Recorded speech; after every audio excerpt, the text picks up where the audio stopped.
되지 않느냐 이런 의견도 좀 일부 지도부에서 얘기하시는데 가능합니다. 불가능하지 않습니다. 그리고 가급적이면 계획한 대로 구상한 대로 정상적으로 자매정당이 만들어질 수 있도록 그렇게 노력하겠습니다. 하지만 황 대표의 주장대로 쉽게 되지 않을 거라는 분석도 만만치 않습니다. 왜냐하면 미래한국당 비대용 정당이죠. 공병호 공관위원장이 이렇게 얘기했기 때문입니다.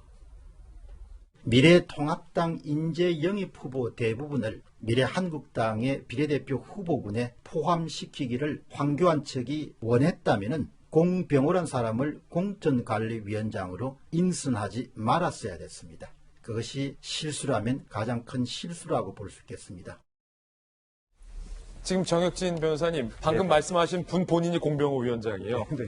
황교안 대표라고도 안 해요. 황교안 측이 네네. 그 명단 그대로 공천시키기 원했으면 나를 임명하지 말았어야 했다. 네. 나 임명해두고 이제 와서 바꾸라? 나 못 바꾼다라는 거거든요. 사실은 이것도 지금 민주당에 관련돼서 얘기 들었지만 미래통합당이 애초부터 이 가능성을 염두에 뒀어야 돼요. 이렇게 할 거였으면. 그렇지 않습니까? 자초한 측면이 있다.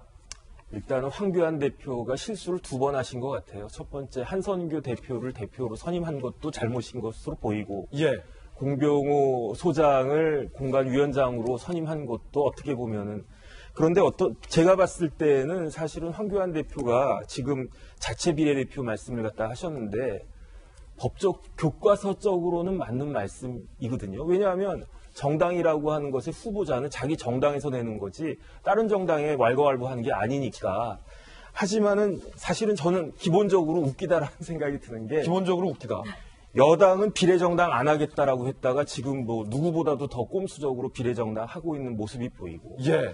야당은 비례정당이 뭐가 문제냐라고 이야기를 했는데 이제 와서는 자체 하겠다라고 완전히 바뀌었어요. 그래서 이게 참 뭐 하는 것인지 하는 그런 생각이 들고 여든 야든 목적은 배지밖에 없구나 그런 생각이 드는데 결국은 제가 봤을 때 황교안 대표가 자체 비례대표를 미래통합당에서 내지는 않을 것 같아요. 예. 그럼에도 불구하고 또 저렇게 말씀을 하시는 거는 황교안 대표가 아직도 정치인으로서는 조금 말이 너무 빠르신 것 같다. 예. 그런 다음에 나중에 이제 비례대표 안 내게 되면은 또 다른 말 한 것이 아니냐 이런 이야기를 갖다 들을 수밖에 없는 것 같은데 이제 선거 한 달도 안 남았는데 나머지 기간 동안이라도 좀 국민들이 납득할 수 있는 그러한 행보를 여든 야든 보여주셨으면 좋겠습니다. 이 야권의 공천 충돌은 계속되고 있습니다. 한성규 당대표는 그나마 한 발 뺐는데 공병호 공관위원장이 완고합니다. 그런데 일단은 한성규 대표부터가 황교안 대표랑 선 긋고 독자 노선 가겠다라고 선언을 한 측면이 크거든요. 하지만 한성규 대표는 미래 명단과 순번 일부 바꾸겠다. 이 말은 황교안 대표 측이 원하는 사람 몇 명 넣어주겠다 정도거든요. 하지만 공천위가 정권을 갖고 있기 때문에 나로서는 뭐 최고위한테 맡길 수밖에 없다. 사실은 본인 입장은 완고하지 않게끔 얘기했지만 사실은 아무것도 하지 않겠다라는 거예요. 공병호 공관위원장은 공천 원칙을 훼손할 수 없다. 그렇게 절박했다면 사전에 얘기해야 영입 인재들이 염두에 둘 건데 손 놓고 있다가 이제 와서 야단 보합석을 떨면 어쩌나 못 바꾼다 라고 버티기에 나서고 있는 그런 상황입니다. 당 내에서는 상당한 반발이 고조되고 있습니다. 특히 미래통합당의 인재로 영입이 됐다가 이번에서 순위가 밀린 분들은 당에 이용당한 것 같다라는 얘기까지 오늘 인터뷰를 한 상황입니다.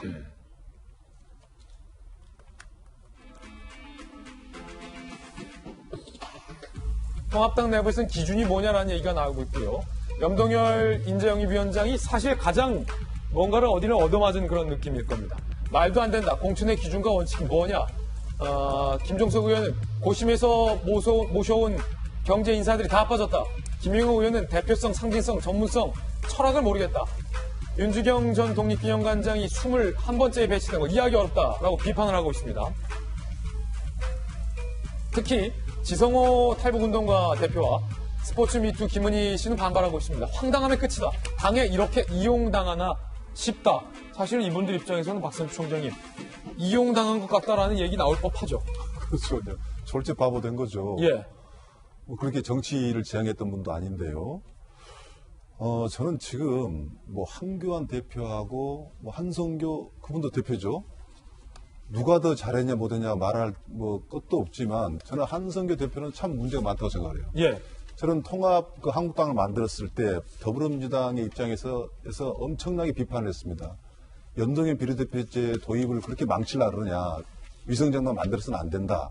그러나 그것이 어쩔 수 없이 이제 넘어왔단 말이죠. 법에 어떤 틈새가 있어서 이제 그 제도가 시행이 됐는데 문제는 이제 유권자 입장에서 우리가 몇 개를 다 양보하더라도 자, 미래한국당을 지지하고 싶은 사람과 그렇지 않은 사람 크게 나누자면 미래한국당 미래통합당 기준에서 볼 때 말이죠. 지역구에서는 미래통합당을 찍고 정당도 찍고 싶은데 그게 유권자한테 지금 집안 싸움을 하고 있는 모습으로 봐서는 어디를 찍어야 되지? 다시 원점으로 가버린 거예요. 그러면 우리가 위성정당을 그 통합당에서 만들었을 때는 유권자한테 바로 그 미래한국당을 찍어주는 것이 미래통합당을 도와준 것입니다라는 메시지를 보내려고 했거든요. 예. 그런 합의하에서 같은 당사에다가 지금 당을 만들어 놓은 거 아니겠습니까? 근데 완전 지금 각자 노선. 그렇죠. 그러면 이게 이제 어떻게 저는 수습이 되리라고 봐요. 왜냐하면 정치권은 위기가 생기면 수습이 됩니다. 그러나 바람직하게 되냐 안 되냐 별개 문제고요. 지금 미래통합당의 가장 큰 문제가 뭐냐면 정당은요. 집안 싸움을 하는 순간 국민들의 지지가 가장 멀어집니다. 예. 그 다음에 통합자가 들어갔잖아요. 통합을 시작했고 정말 꼼수라고 그랬지만은 미래한국당을 만드는 순간 저가 봐도 야 지금 이 야당 정치 잘한다. 거기다 코로나 상황 오니까 제가 한번 여기서 잠깐 제재를 좀 당했잖아요. 선거할 만 날 것이다 할 정도로 잘 나가고 있다고 생각했는데 이거 정반대로 돼버렸어요. 왜 그러냐. 지금 그 비례정당을 놔두고 난 이 집안 싸움도 문제지만 기본적으로 통합당을 만들겠다는 통합을 하겠다라는 그 기조가 완전히 사라져버린 거예요. 통합당에 통합이 없는. 그렇죠. 그게 저는 가장 본질적인 문제다. 그래서 이 문제를 수습하려면 이제 또 하나 정당 만든다? 그럴 수도 저는 있다고 봐요. 하여튼 수습하고 나서 미래 통합당이 가야 될 정책 지향점을 빨리 보여줘야지. 그렇지 않고는 안 된다. 그러나 제가 약간 좀 부정적이고 이 평가를 제대로 해줄 수 없는 것이 김종인 선거위원장을 영입하려고 할 때까지만 해도 예.